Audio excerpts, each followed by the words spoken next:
This is Simon with TRADENPERFORM Coaching, doing a coaching session for the members in the room. Specifically, this is a basic course on figuring out the waves and getting above and below them without consideration of the major delta waves up and down, so kind of independent of everything else, right?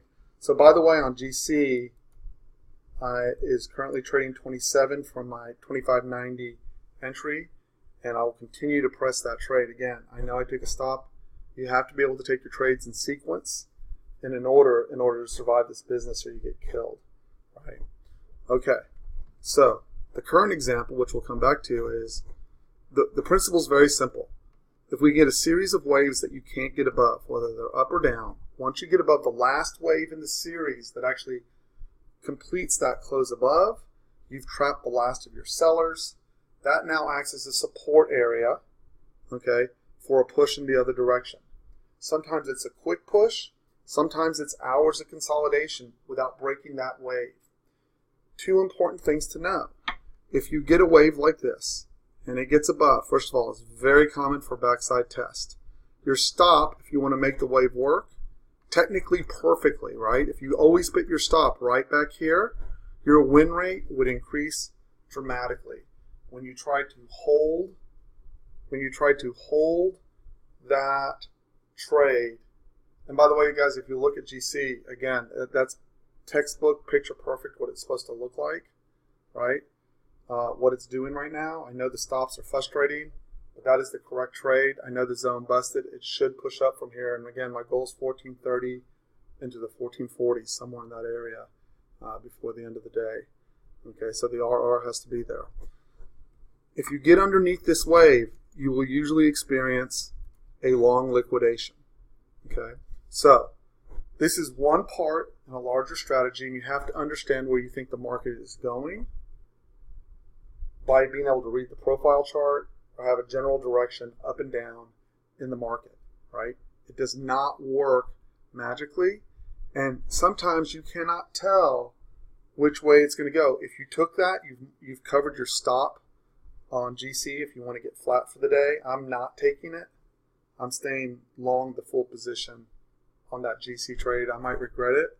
I'm giving everyone an opportunity to know the 25.90, and we are currently trading 27.90. It's 2 points, and that was about the stop. If you need to get flat, that's where your flat comes from, right? So I want to show you the top now this morning, okay? So this morning we have this big push, right? Here's what I'm looking for, push up, right? So before I get really bearish, I'm looking for a push down, right? So I have setups that I can take from up here if I want to pick a top, right? I have setups that I can take hypothetically, right?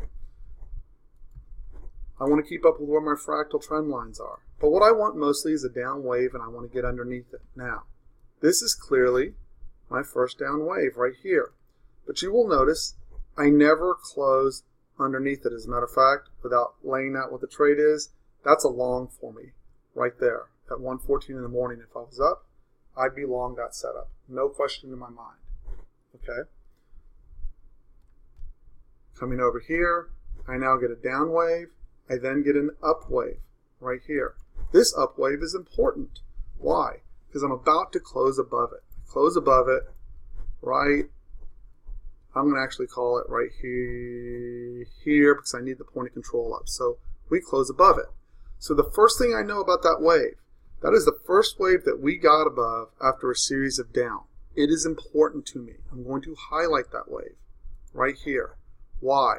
Because I know that whether I want to trade here or not, right, whether I want to take a long here or not, I know that that is going to act as support in principle. Okay? And so I know it's going to be very hard for me to short here and expect it to simply crash through here. What I need is a wave up, then I need a wave down, then I need to get underneath that wave down. I want to say that again. I need to get a wave up, then a wave down.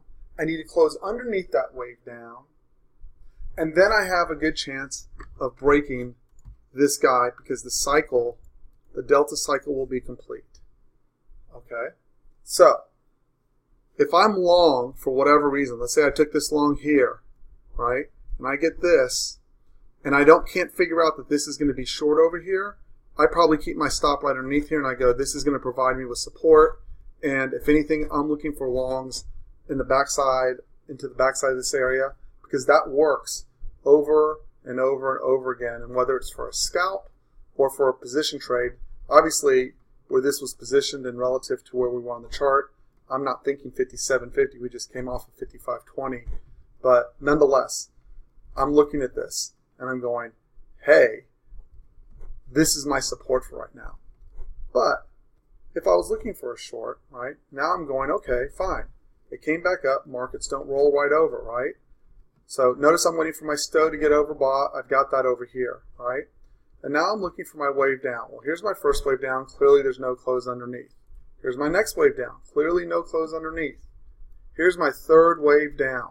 I've closed with a point of control underneath. You can cheat on this one, but you're better off waiting for the safety factor, right? That's important. I'm now going to cut this for a second, right? So this still exists, right? It's not fantasy land. It doesn't not exist, right, guys? By the way, past performance is not indicative of future results. This is for educational purposes only. You can lose your ass trading futures. Please make sure you have a detailed trade plan so you can keep making money. Right? I am still long GC, by the way, guys. I'm not coming out of that trade. I know I took one stop, but like I said, I'm willing to enter multiple times. I am staying long GC today until the end of the day, unless my stop hits on this. Okay? You should manage it how you need to manage it. It's $300 a contract now, I believe. $25.90, almost $300 a contract. Please manage it the way you need to trade it. It more than covers the first stop that we took. Right? So I now have this wave right here, and we've gotten underneath. I'm going to highlight that wave. That wave goes from here to here. It's this little, tiny, insignificant thing. See that? But we test right up to it. This test right here happens so many times that you're almost insane not to take it. You put it at 56.10, you stop it at 56.30, and you cross your fingers, and you're just willing to take it over and over again. It's a high odds setup. Okay? So now, we're coming down, right? If I short here, right, I have to get underneath this. So I have two pieces. I have to be cognizant still that there's support here, right? We came under the first time, right? Came under the first time, pierced, and came back in for the backside test. That is normal. That is a 50-60 retrace, and I want to say it again. It is totally normal to have that backside test, okay? So just because you got underneath here doesn't mean it's going to roll straight over, but now this is the second close underneath this wave that was providing support. You've now backside tested your top wave, right? And down we come. Here's 9 o'clock. Now, we ended up, right, a little bit lower because remember, this is a lot. We're trading leverage. It's a lot of money. We end up with a long right here, right?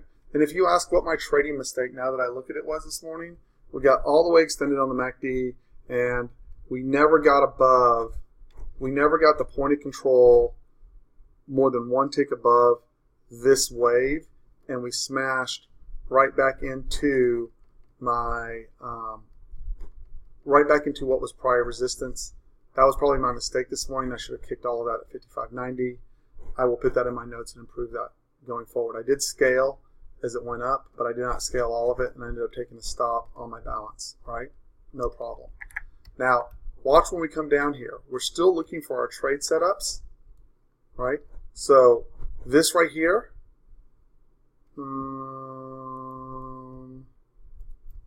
that right there is a long. That trade worked again. Again, what did I need for this trade to become effective? I had to get above this wave. This wave, right? This wave, we never close above. Okay? And what did it do? It came right back up into prior support and rejected down. So the key to getting both, so everyone knows in the room I'm not going to describe this trade, but on this trade setup, right? The key is getting a wave to form on that, and it does. I'll show you where it does. And when it does, you've got usually you have a lock on a very big trade. If it doesn't, all you've got is a scalp, right? So then finally we've come over here, right? And you'll see we did not get the set, my favorite setup, the one that I want, the pierce underneath back in, but we do close above. Here's the backside test. This is your insurance policy. As long as you put your stop underneath this wave, right, you usually can get a push out. Backside test in the 55, 30, 32 area produces a rotation of 20 ticks up. As long as you hold above this area, and we'll come back later and look, right, as long as you hold above that area, you are good to go, right? Now I'm going to give you a contrast on GC, right? I now have a big wave up, and if I don't close above on this wave, I need a point of control above this, right? As a matter of fact, it's the opposite. That's actually a short signal for me, even though I'm staying long, right? If I do not, oh, excuse me, I stand corrected. Excuse me. This is now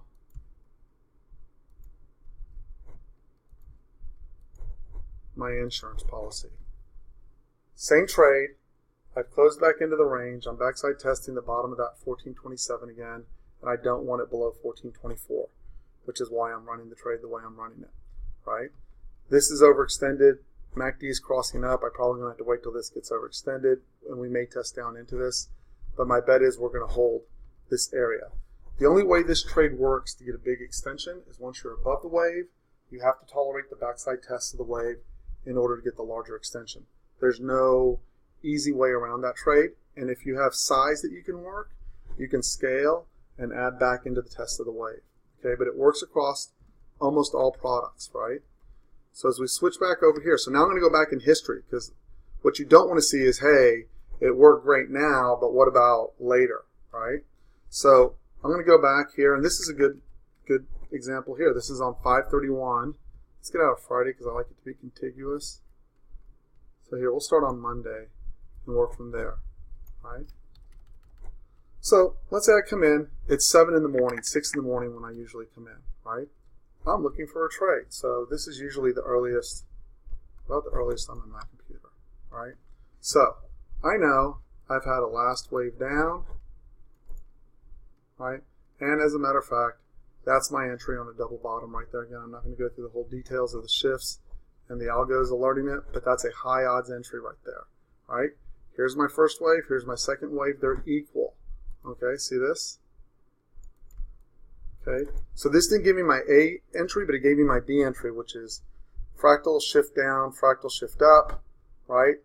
On a double bottom attempt, that on a big delta push. That is huge. I'm willing to take the loss on this trade every single time. Why? So I've got step A. Here's the top of my waves, right? I've got 3 in a row, right? I need to close above. Close above. This is now my support area. As long as I don't get underneath that support area, this should be a huge peace of mind if you are a day trader looking for a swing. Because once you get that, if you can afford, what happens is people try to get this all detailed, right? But notice, see how we don't get one tick underneath? So once we close above, what you'll notice is even if it pushes back in, it won't get one tick underneath. Occasionally it does. No trade is perfect, but usually it won't, right? So then we roll right over to 7 o'clock. Let's say you wanted to get bearish. You had overwhelming feelings of bearishness on this particular day, and you wanted to short this area for whatever reason. Well, we need a couple of things. And the first thing we need to know, outside of taking the trade, which obviously is the biggest push, that gives a perfect setup for a short. I'm not going to cover that and publish it, but we all know what that is. Okay, and if anyone has any questions or is unclear on what that is, I'm happy to go over it in detail. Okay, but not on recording. So now we go up. My last wave up, so that becomes important to me anyways, right? Here's my wave down. Do I get underneath it? Yes. I get underneath it. Let's see if I get underneath it by more than a tick. Let's go find out. Barely, but I'm going to count it, right? I would probably, because I'm aggressive enough, I'm going to say yes. Now, I don't like to short. I don't like to short when my MACD is extended all the way down here. Okay, I don't. By the way, I want to cue back again. You get above that wave, close, backside test, creates gorgeous, gorgeous trades to the upside, especially now that we're above the wave, right? It's too bad we didn't get it all, so we couldn't just nail it there. But it's a great, great entry is all I can say. It's a great entry, okay?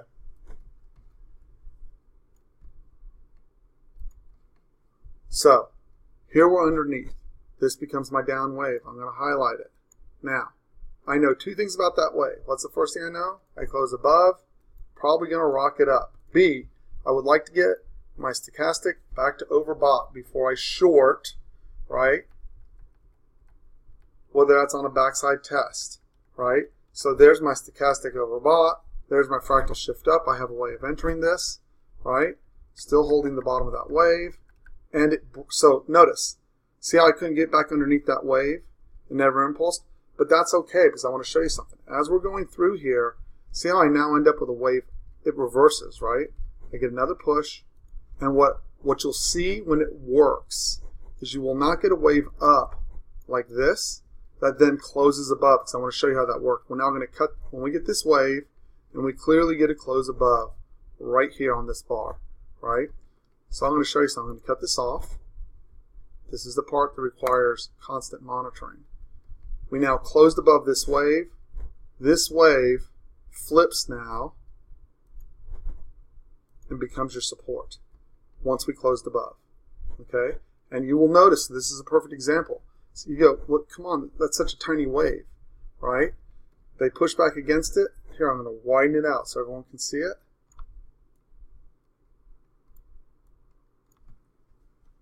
They don't go, once this gets established above right here, it goes one tick behind. So 2 tick stop keeps you in here, right?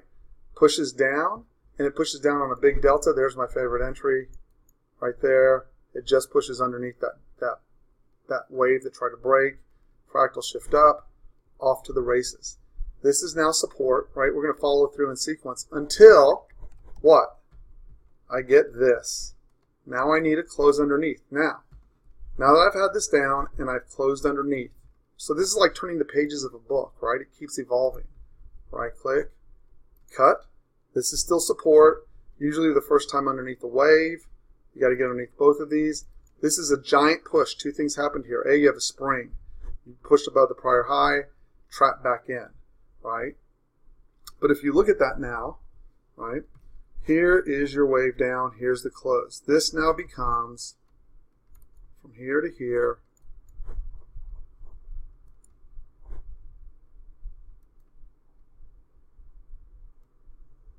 Your resistance, right? What we're hoping for is a test back in. There's your test back in, right? And what we're hoping for, probably that right there, is rejection out of there, and then hopefully eventually a push back down. It took forever in this case, and we probably got more waves. What day is this? Holy cow, it just chopped. But it should, see how it used that whole thing? Now, there's another point here. In this particular case, almost no one's going to use a 6210 for a 6260 stop. Like that would literally be nuts, right? And just like before, right, we're looking for a setup, right, within here when it comes back up for a short. And I'll tell you what I would have used for a short. Right? So problem is we get wave up, and that busts the whole short because we then close above. I now need a wave down. So let's try this one more time. Wave up, never get entry on short. That's a high probability short. That's another high probability short, but we won't go into that right now. Wave up, wave down. Yes, it can get tedious keeping up with all of it, right? So now we do it all over again. We need to close underneath this, right? So now we're going to slice this right here, and it's going to move over, right? Notice, we're going to get an up wave, and we're not going to close above that up wave. You see that? So this is our kingmaker. We want to close underneath. See how we get a close underneath right here? Fractal shift up, fractal shift down. That's very high odds. I want to point something out. That's this. The algo fires it. That's this. That's this. That's not this. And it's this. That almost always, at least from a scalping perspective, provides, not always, but almost always, a beautiful trade, right? So we come in, we're under the wave, right? Not only that, but when we pushed back up, we have a ton of delta divergence, right? And I'm going to bet if we put the MACD up, we're getting a ton of divergence on the MACD, right? Now I'm underneath my wave, right? And what I'm hoping for, now see each shift up once I'm underneath my wave, right? Let me show you this. Down, down, down. You get above your up wave. Oh, it's already Asia. Forget it. It's all screwed. This area ended up being your short area, right? And I'll agree, it takes a long time to make all of these pieces come together, right? That part I won't disagree with, right? You have to wait till you get the down wave. You have to wait till you get underneath it. But see how originally this wave was so big that the stop ended up being, I don't know, 50 cents. I don't know anyone that I coach, at least, that will take a 50-cent stop. But I do got guys in the room that once you get this close and you get this shift down, you close underneath, they will go and say, I'll take a 62.56 stop against a 62.32. I know plenty of people that'll do that, right? Or whatever this is, yeah, 62 against 32. You just cut your trade size down. Or you use your fractal as your stop, and you use this area because you know you shouldn't get behind that anyways. And then here's the key. See how, at least hypothetically initially, this is 30 cents worth of risk, right? 33 to 60, let's just call it 30 cents. This is a roll from your entry, whether you take it on the backside here at 31 cents or you take it over here on the shift down at 25 cents, all the way down and eventually to 61.52. The RR is there for the trade, right? And what we haven't looked is, are there anomalies there? Is there natural resistance in that area? Why are we looking for the trade in that location? If you will use those waves when they form as backstops for your trade entries, your life becomes a lot easier, right? Now, sometimes you can't. Great job, Randy. Fantastic. I'm happy to hear that you had an awesome day. That's really good. The whole point behind this is the wave that gets broken, the first wave in a series that gets broken, provides your insurance policy. And if that wave should get broken to the upside, I'll try to find it. We actually had an example yesterday. So see this all the way back. It was an ES. Yeah, ES. Well, somewhere here I have an ES trade. Oops. So the flip side of this, and obviously there's more to know because you have to understand where the big waves are and the little waves are. But again, this is very normal, right? I'll have to push this on ES. That's still CL. Let's get rid of this.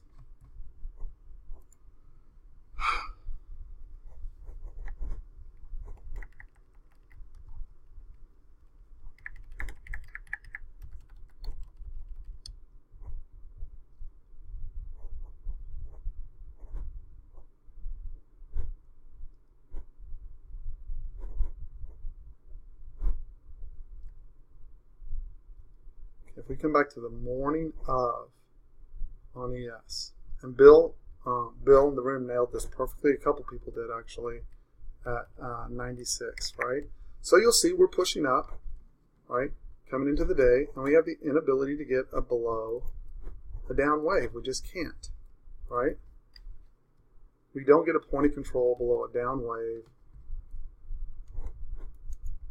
until right. So this was cheating a little bit, but it was really until right here. Technically, let's see, down wave. The up wave actually never gets above the down wave. I still would count this as my wave right here, and that's the close underneath. As a matter of fact, it's emphatic when you get a shift down. It's really powerful, right? So I know at this point, I know it fell away, and Bill literally shorted 29.86 quarter again. That is a fantastic entry right there. And you'll also notice that we had almost perfect entry on this right there. Again, that's my favorite entry with that combo of algos right there. Even if I'd gotten stopped on the first time, I'd have taken it the second time. If I was not trading ES, I was trying to fix a CL problem, but that is a fantastic entry. It's all I can say, it does fail on occasion, but not very many, and particularly see here where it happens and your stochastic isn't overextended. But when your stochastic is overextended, right, or on divergence, and you get this pattern, fantastic. Okay, underneath the wave, right? So this wave is the wave that breaks right here. Okay, so I know two things about that. Number one, this is my biggest wave up, and they match. That's a different story. But that wave, when we get back up into this is going to be the first wave in a series of down waves. I can bet almost blindly that when we hit that wave for the first time, we're going to reject out of that area. Not always, but almost always. And the only reason I didn't take that trade yesterday, the short the first time, was because of the Fed speaker at 11:15, Fed chair specifically. Okay, so I want to show you, and I'm going to show you the bottom trade, right? So see, first of all, what I wanted was a backside test up into this to short, and I didn't get it. So I didn't take any of this. I didn't get my backside test. Life sucked. There's nothing to say. I just missed a huge roll down. That was all there was to it, right? But notice as soon as we come back, these are rejection areas almost immediately off that first wave, particularly on a stretch.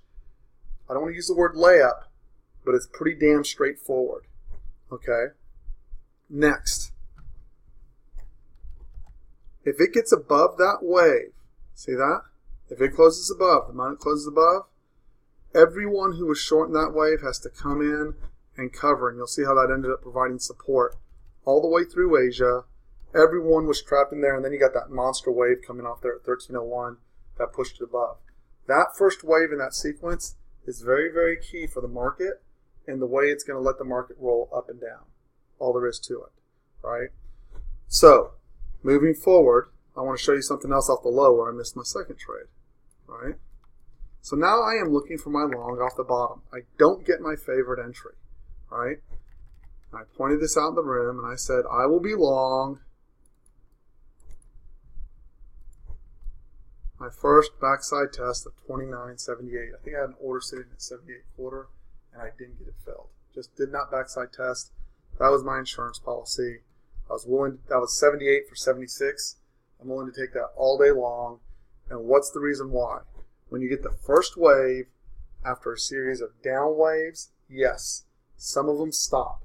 But when they work, your RR is on the scale of 3, 4, 5, sometimes 10 to 1, right?